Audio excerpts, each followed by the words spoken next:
What's up, guys? It is episode 2 from this year in Iceland. It's really cold, maybe minus 10, minus 15 degrees, and we're off kind of location scouting.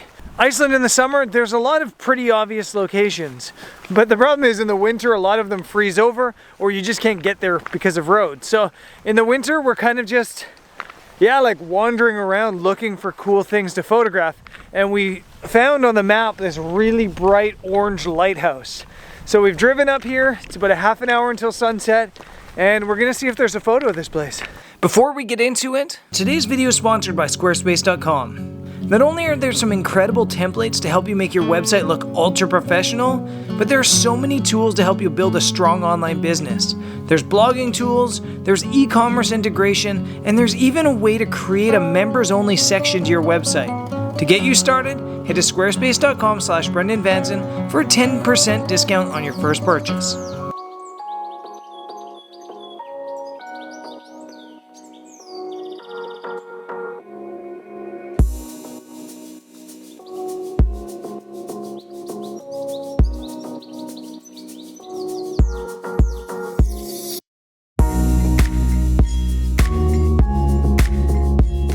Okay, so I'm climbing and climbing and climbing because I'm desperate to find a cool angle of this lighthouse. There is beautiful, beautiful landscapes opposite. These peaks are just incredible. And I did take a photo just up the coast, long exposure, to get them in, but it doesn't have that wow factor.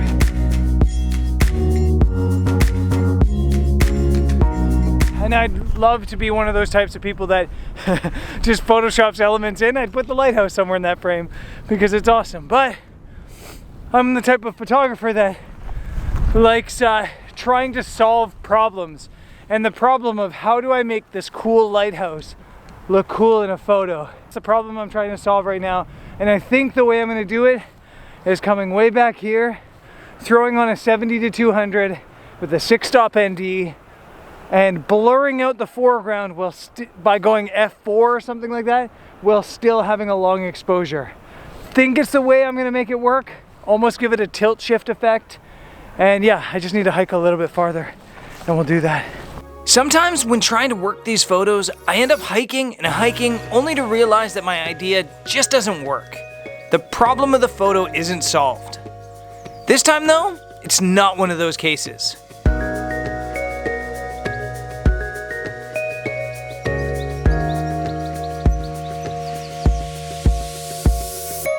From back here, the lighthouse photo works. Although, I did scrap my idea of the tilt shift for a more traditional style photo. This place is special and a great find. Although I think Greg's drone footage might do it more justice than the photos.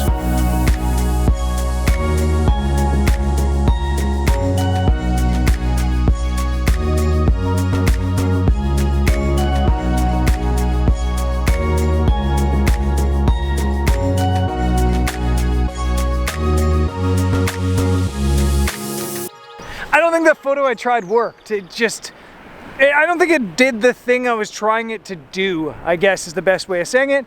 But that being said, I came up a little bit farther and I found a really nice angle of the lighthouse and the rock and the coast.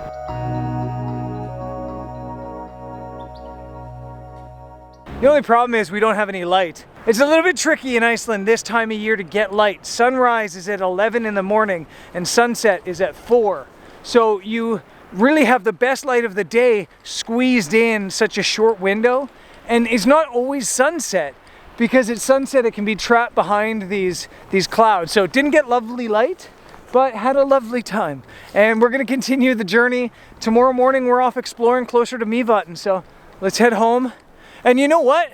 Who knows, we might even see northern lights tonight. Spoiler, no northern lights tonight, but we will have them by the end of this video. Oh, and sorry in advance for the terrible audio on Greg's camera. Hashtag Sony problems. Just come back to Godafoss on our way to Mývatn, and the light looks like it has some potential this morning, but the wind has come up and I'm being battered with like mist on the face. It's probably on Greg's camera lens already. We were on the other side last video. We've come to this side. We probably should have been on this side last video and that side this video. But it is what it is. I like this frame as maybe like a 16:9 crop, or maybe even a square crop to go opposite with this rock in the foreground and the ice. I think this is gonna be cool. Cool it is. It's so cold that ice is forming on my microphone and lens from the mist. I have to turn my camera away from the falls until I'm 100% ready for the photo, or it'll be covered in spots. And under epic skies and some wild winds, some really cool photos were made.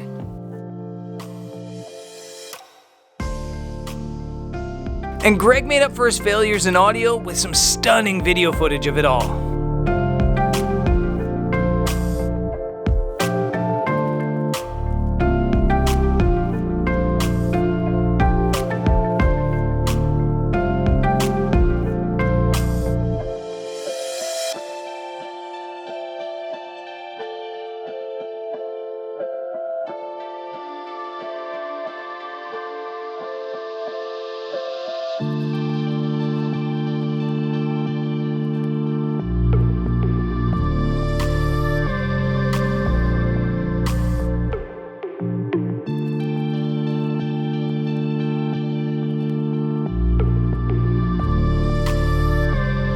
And then we hit the road to Mývatn.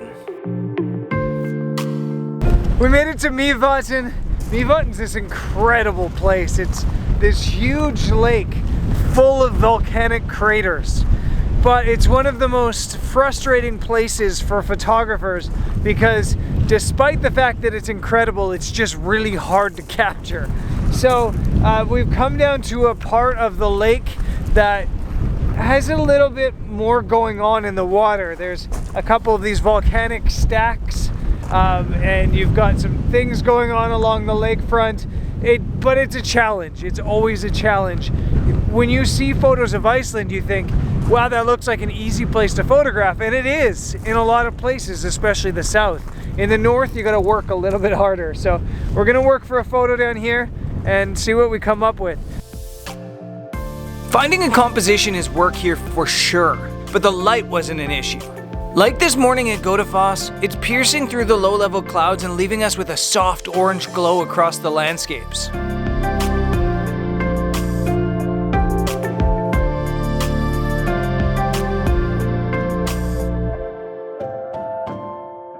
So Greg abandoned me.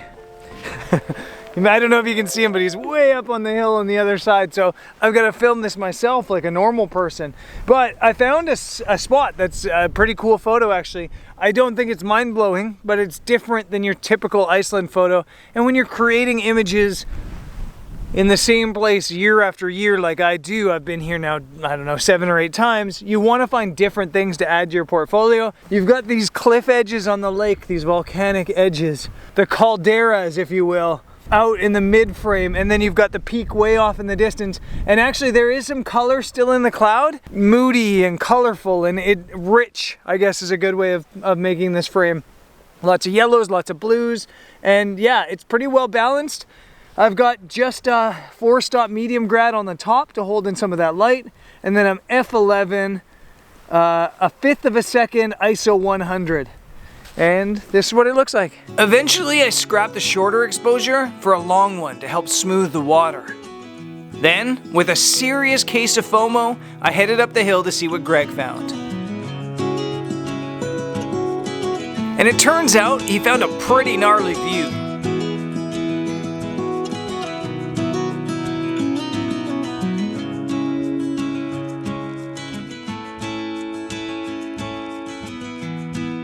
And although I couldn't get my tripod set up in time for the best light, I did manage an image of a car's light trails speeding along the S-turn down one of Iceland's many incredible roads.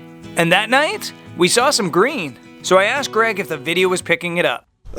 Video is definitely working. Wow.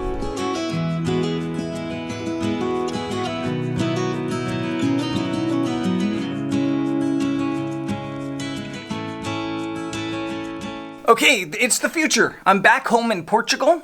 The future has coffee. Go buy it. I roasted it. Anyways, I'm back home. Shameless. I'm back home and I'm editing photos. And I've come across finally the photos from that Northern Light session. They absolutely kicked off. But we weren't exactly in the most photogenic place. We were in a forest and at a lodge. And to try to make a really interesting photo, I wanted to use the lodge and myself as a subject under the Northern Lights. And to make that happen, I had to do a composite. I know that nasty C word in photography, the composite. And a lot of photographers love composites. They go crazy with the composites. Almost every photo they do is a composite. And I despise composites of a certain kind.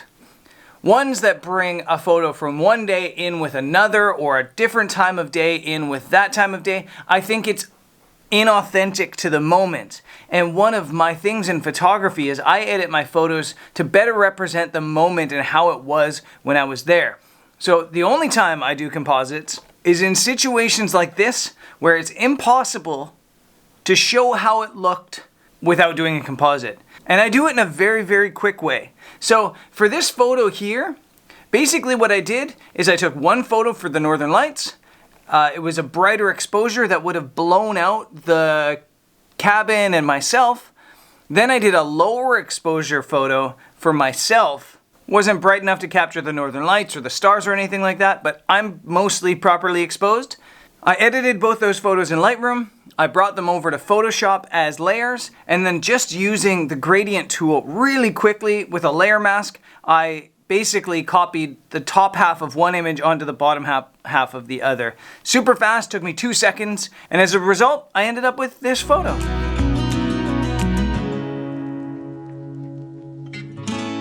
And honestly, that was the last Northern Light session we got in Iceland on this trip. But we did get lots of other really cool images, and I'll show you those on the next episode.